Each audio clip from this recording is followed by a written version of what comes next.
Police are calling him a potential serial killer. A Miami real estate agent has been arrested following attacks on homeless men in Miami. Willy Suarez Maceo is believed to be behind the deaths of 3 homeless men in Miami who were murdered for no apparent reason other than being homeless, I guess.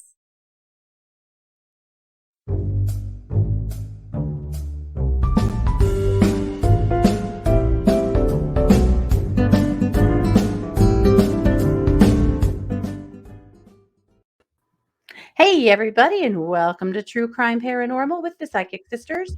This is Katie Weaver, and I'm here with my sister, co-host, and partner in crime, Kristi Brower. Hello. Hello. Hey, everybody. How's it How going? How are you doing? I'm okay. Christmas knocked both of us off our unicorns. Yeah, a little bit. I had like the worst migraine I've had in like 3 years yesterday. And I'm here. I'm doing fine today, but if any of you are migraine sufferers, you know that when you have a major one, it takes a few days to actually recover because it's neurological, it takes a little time to get better. And I'm in that, they call it post-drome. It's like having a hangover only for migraines. It's super great. Oh. But I am okay, and I'm here, and I am glad to be here because I am upright today, and I think that's pretty good. We'll take it. How are you doing? I'm good. I am good. I'm in that phase now. It's like the second Christmas is over. I want all of the decorations out of my house. Right. I want everything cleaned up, and I want to move on. And I'm in that phase right now. So, and creative phase, because right after Christmas, I always hit a phase of wanting to do, things with my business and create things and do things. And so, yeah, I'm kind of in that place. So, yeah, it's exciting. We're working on season 3, getting ready for here at True Crime Paranormal for season 3 to launch. And season 3, you guys, can you believe it? That just blows me away. And we're starting season 3 with 500-ish episodes. Yeah. Already in the can, so to speak. Wow.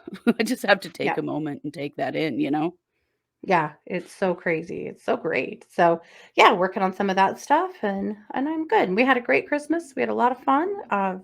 We sure did. My kids were able to come home, thank God, Yay. even though COVID had struck them earlier the week before, but they were good. So, right. Yeah, we had a really fun time.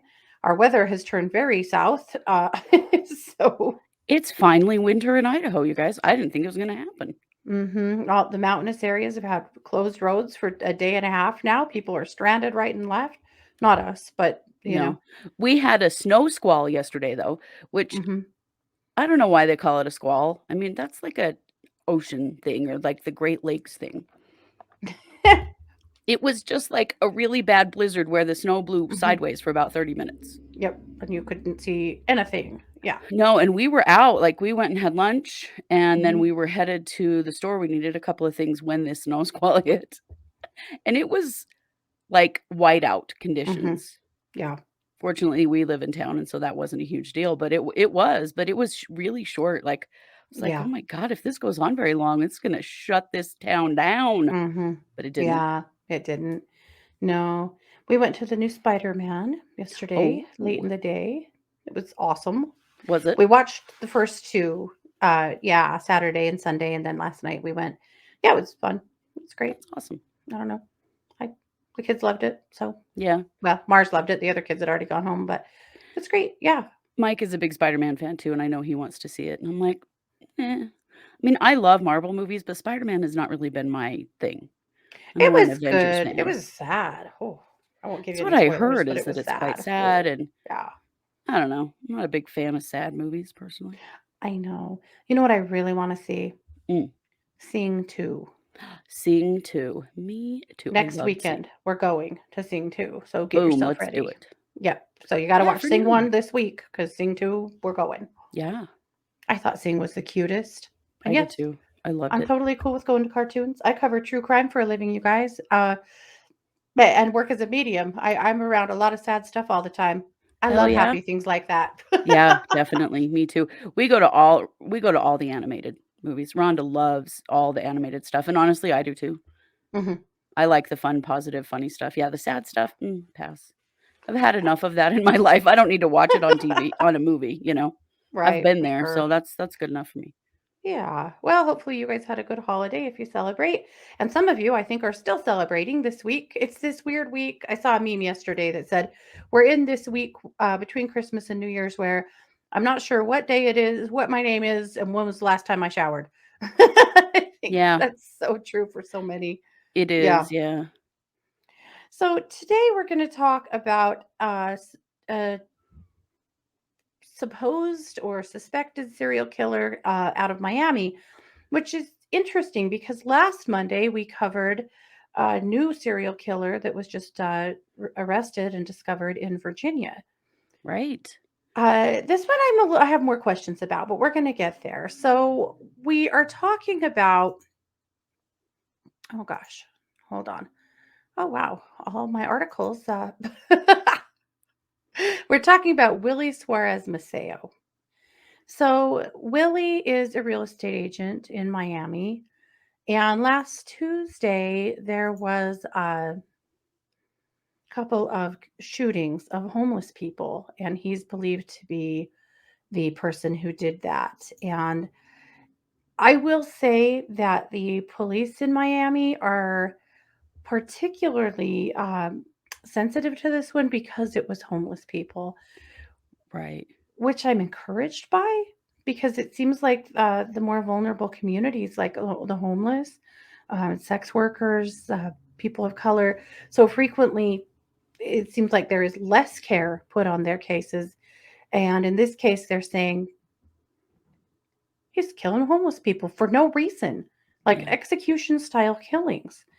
So, what I wanted Can we to do, please have this same compassion for sex workers next, please? yes, right? Please, please. Can we see that? Because that's definitely what we need. Yeah. So I'm going to pull up the press conference here. I'm going to skip over the mayor and just get right to, They always have to have the mayor yeah, give a motivational talk about how right, great the city is. motivational speech. So let's go ahead and share the press conference. It's fairly long, but I think I like it because it really details why they arrested him and really what happened. So we're going to go there next. So I'm going to go ahead and share that.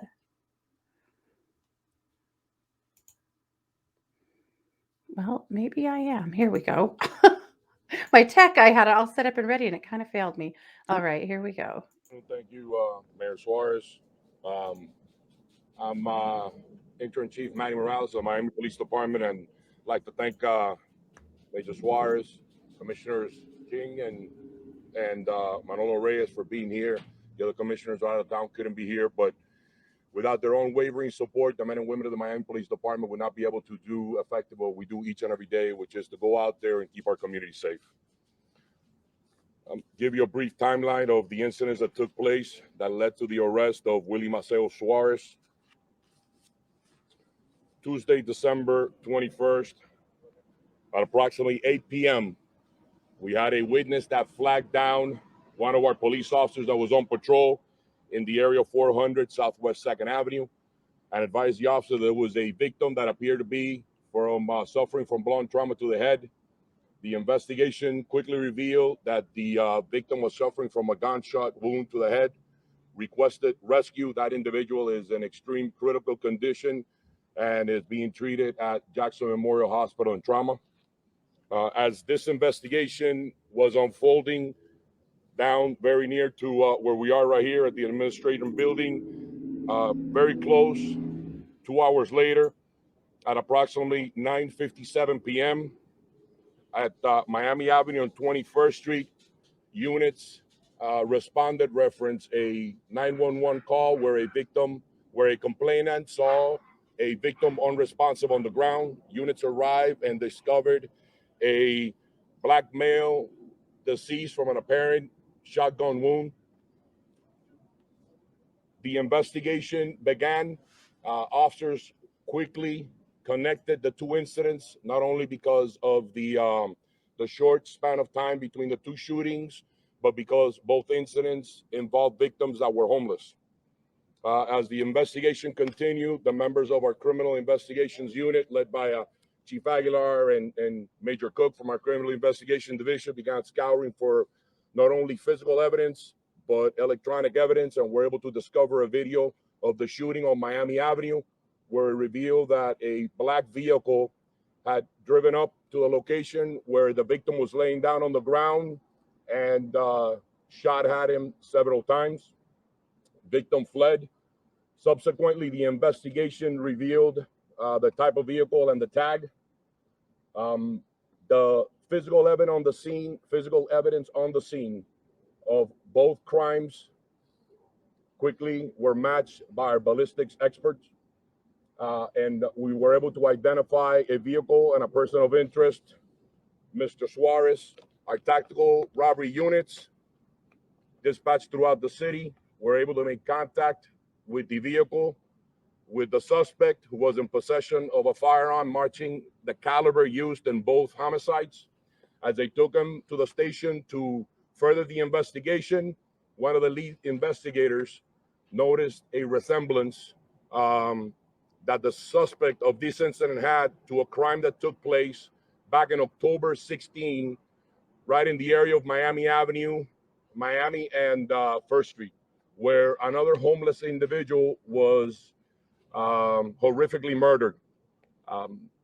There were still images that have been published to the media and the public, and the resemblance led us to believe that there was a possible connection, and this individual is connected. Through the help of our federal partners, we were able to match the ballistic evidence to the weapon Mr. Suarez had in his possession to both the murder on Miami Avenue and the attempted murder nearby here at the 400 blocks of Southwest 2nd Avenue. We need the public's help. If they have any information that might help our investigation, get us any closer to developing probable cause on the incident that took place on October 16, and we'll make sure that you guys have the public distribution flyers, that they can come forward and assist us. We truly appreciate that. We also want to alert our local law enforcement partners if they have any crimes that match the criteria or match the same method of operation, which homeless individuals for apparent no reason have been brutally targeted, to reach out to us, to our homicide unit at 305-603-6350, so we can link up the clues and assist us in trying to bring this individual to justice on the third crime. Mr. Suarez is going to be arrested today for attempted murder on the first incident, and subsequently for murder on the incident on Miami Avenue. One of the things we want to share with the public is that the Miami Police Department diligently worked this case for almost 48 straight hours. The investigators took no rest. They knew they were close. They felt the pain. They felt the injustice that the victims had suffered at the hands of this cruel individual and this senseless crime. And through their diligent efforts, were able to successfully apprehend a violent criminal that's no longer on the streets of Miami.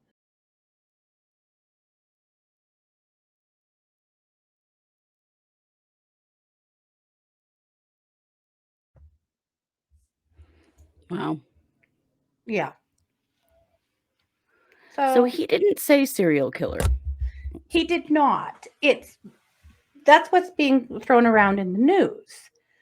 And it seems more like a spree killer to me. In press conferences, or not that one, but in other statements, yeah.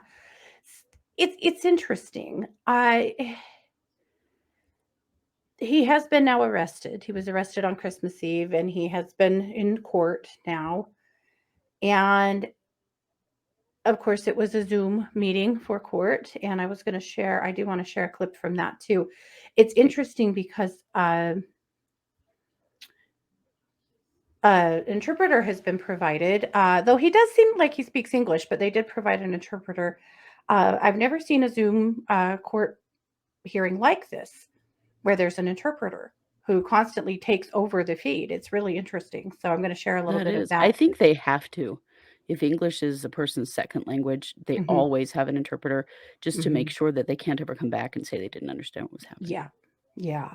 So let's take a quick look at court, and this is a little bit of the state talking about what evidence they have against Mr. Maceo. So we'll see that. Firearm was located on him within 24 hours of the alleged shooting. Y también este arma fue encontrado en su posesión en un tiempo menor a 24 horas después de que se hicieron los disparos. And Your Honor, shell casings from the alleged shooting forensically match the firearm that was located on the defendant. Y los casquillos de las balas del arma han sido enlazados con el arma el cual tenía en su posesión el acusado. And Your Honor, based on the link between the firearm, the defendant's purchasing of the firearm, the defendant being in possession of the firearm within 24 hours of the shooting, and the forensic match of the shell casings, the state believes that there's probable cause here.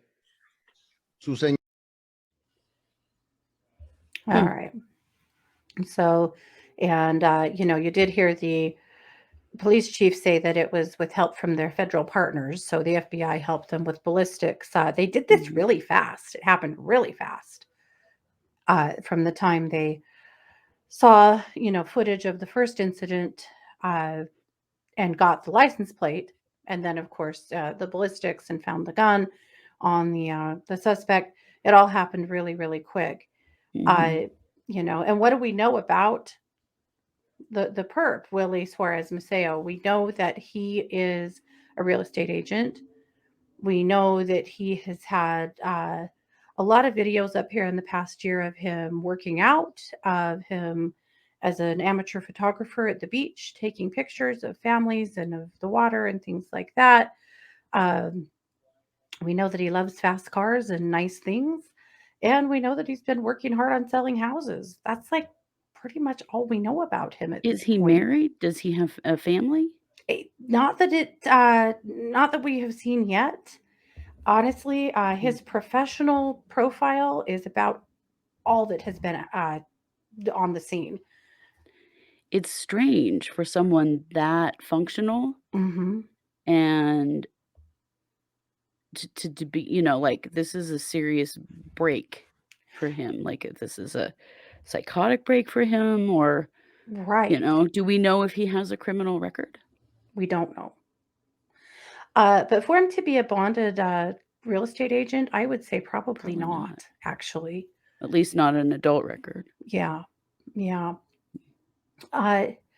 Yeah. And so now the other thing is that we know that the first victim was seriously injured.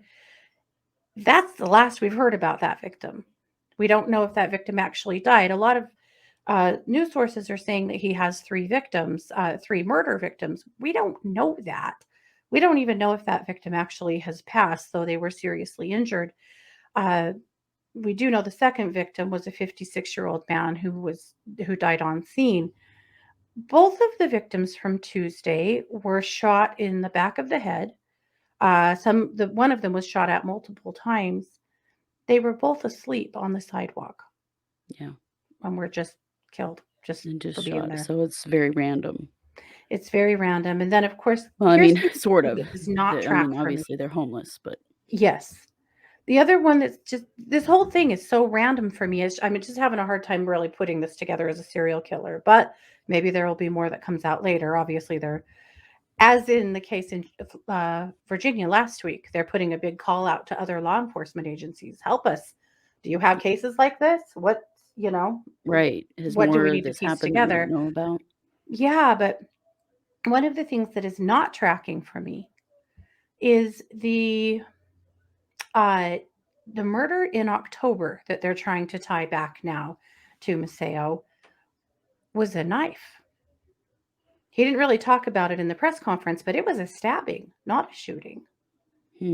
However, the gun in question was bought recently, and so he wouldn't have had the gun at the time. but that one was actually a pretty brutal multiple stab wound kind of stabbing, which really breaks from now just pulling up and shooting sleeping homeless men on the sidewalk. It does. It does. I just think there's a lot more to come in this case. I'm Obviously, yeah. confused. Yeah. I think everybody's confused. I think that police chief is confused too. Like, Hmm. we don't know what we have here. Yeah. Yeah. Wow. It was interesting the way he was standing in the courtroom. Hmm. Maceo was. Why was he standing? I don't know. Maybe he was supposed to. I'm not sure. I don't know. That just seemed odd to me. Like, usually they have them come in. Obviously Yeah. he has a bulletproof vest on, obviously, and he was in shackles. But usually in those hearings, they walk him in and have him take a seat. Yeah. True. But it showed him standing the whole time. Yeah. And because he was masked, I mean, there was so little we could see. We couldn't see facial expressions, nothing to kind of start getting a feel for who this dude is. Hmm. But It's wow. interesting. And looking at his Facebook page, his professional profile and things like that, there's a real brand that has been building around himself of being high-end, upscale pictures of him next to Porsches and, fancy cars at car shows. And, That's a big thing for realtors in Miami, in that Uh-huh. area. I actually Yeah. know a couple of realtors in Miami, and that's what you do. I mean, Yes. you want to be posh. Yeah. right. Yeah. I mean, realtors here doesn't matter. But They'll drive their minivan. It's fine. But yeah. yeah. Yeah. Yes. So, looking for more information about him, and hopefully we're able to ascertain more, but it is kind of like he's a ghost other than the public persona. Right, because we don't know if any of that stuff's actually even true. Right. What was the Absolutely. car? It was a black car, but I never saw I anywhere think that it said was the a make. Charger. Was it a Charger? Okay. I believe so. That Yeah. would make sense. So he does have a pretty fancy, Mhm. like muscle car type thing. Mhm. Yeah. Hmm. Yep. So Was we'll he independent see. or did he work for a real estate agency? No, he worked for an agency. Wow. Let's see. I would imagine that the people who know him are like, what the fuck? Like, Yeah. what's going on here? I'm sure that's true. Yeah. I'm sure that's true because this seems to really break from, who he's put himself forward to be. I also would be curious to know how long he's lived in Florida. Hmm. I mean, actually looking at his professional page, I would say he's been a realtor there for a couple of years, maybe. Hmm. But no, he worked for an agency. You know what? I have a piece of evidence there, or a piece of evidence. There we go. Okay. A piece of proof I can show you. Century 21. Oh, wow. Yep. So he worked in Wow, Kendall, yeah. Miami, Palmetto Bay, Richmond Heights, and South Miami. Wow. Yep. Very interesting.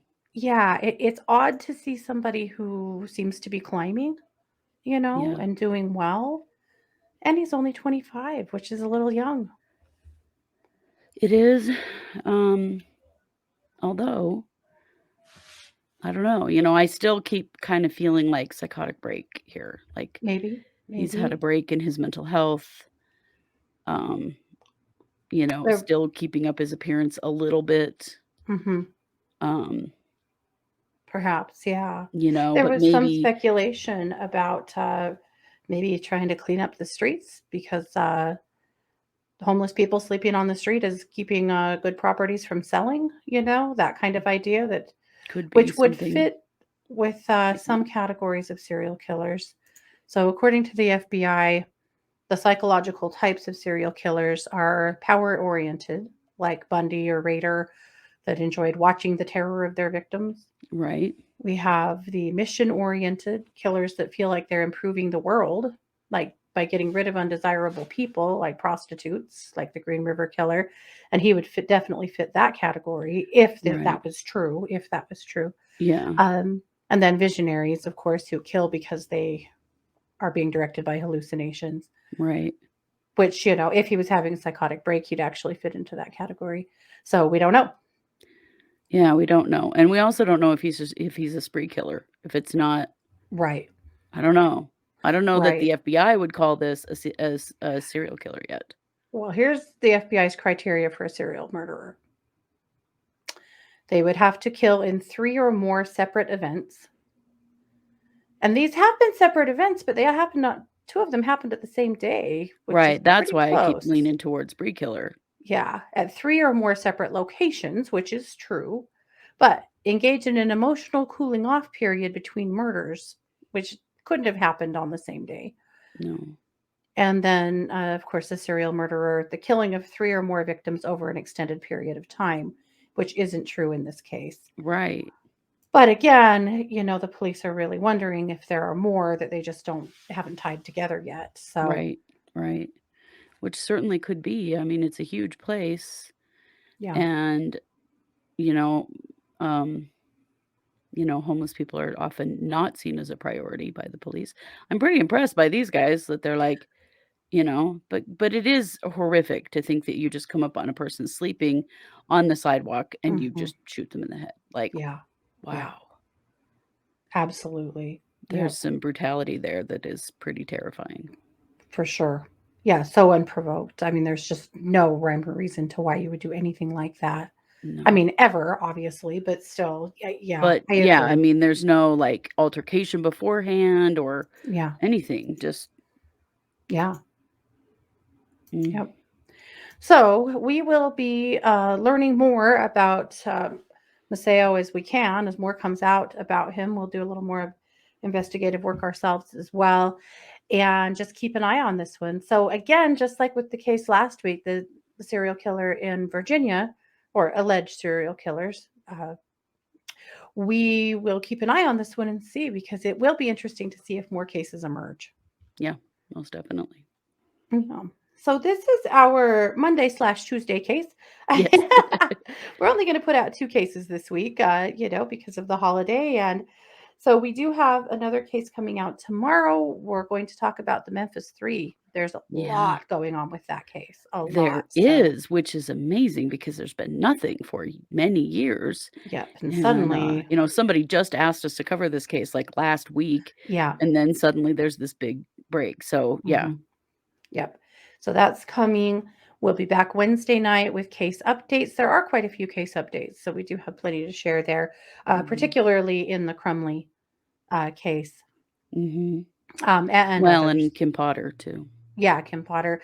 Well, and who knows? Maybe we'll have a ruling in Maxwell by then too. We Or could. the jury is still deliberating today. They're back to it after their holiday break. So Yeah. we'll see where we're at there. And then, of course, Thursday night at 7 p.m. Mountain for the Psychic Hour, our dear friend Kelly McLean, who is a fantastic astrologer, is coming to break down the astrology of Chad, Lori, and Alex of course, in the Vallow Daybell murders. So that's going to be Yeah. really, really interesting. Plus, you guys are just going to love Kelly. She's a lot of fun. She is a And lot of fun. and But I'm so awesome at what curious she to hear what she does. has to say about their astrology. Me too. So that all is coming up this week. So you guys, I hope you had a great holiday, and we'll keep our finger on this one and lots of other stuff going on in the crime world. So For this has sure. been yet another production of True Crime Paranormal with the Psychic Sisters. Take care. Bye, guys.